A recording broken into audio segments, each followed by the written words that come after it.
We talked about, we have aspirations to win the regular season title, and in order to do that, you got to win series.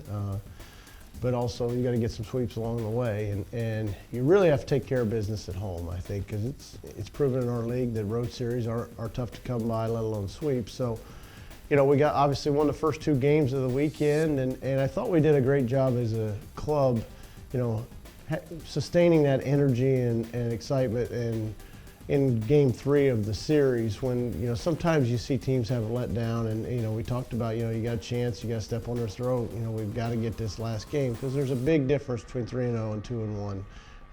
You have aspirations of winning every series, but when you have a chance to sweep, those are precious, let alone against a very good opponent like SEMO. So really excited about, how we played all weekend and getting that sweep and finalizing it.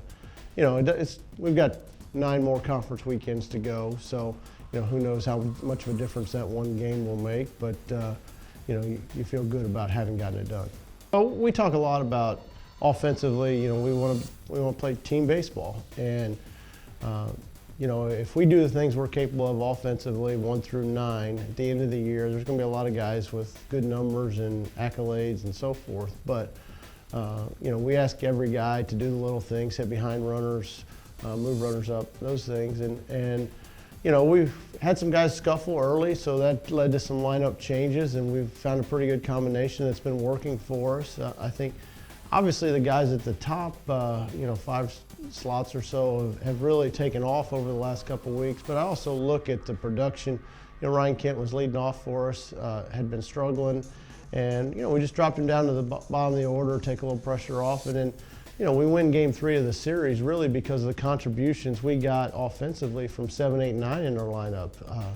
In order for us to be successful, we got to be contributing 1 through 9. I think we have those capabilities. So I was excited about, those guys getting it going the last game of the series and contributing in a big way for us, and it led to a win.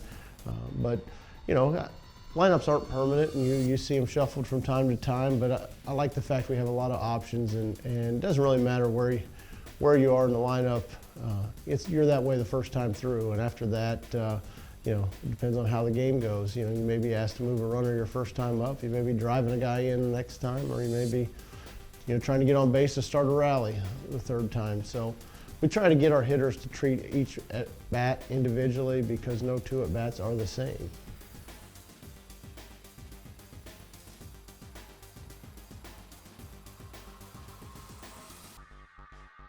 I think, we're learning, as a program and as a team that you got to bring the same focus and intensity every single weekend.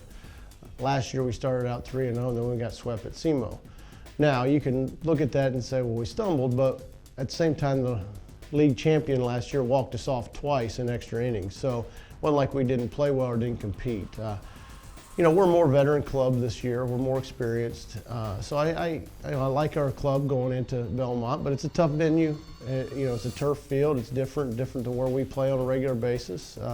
But I like our club. We're so much more experienced to handle the grind, I think, of the regular season, maybe more so than what we handled a year ago.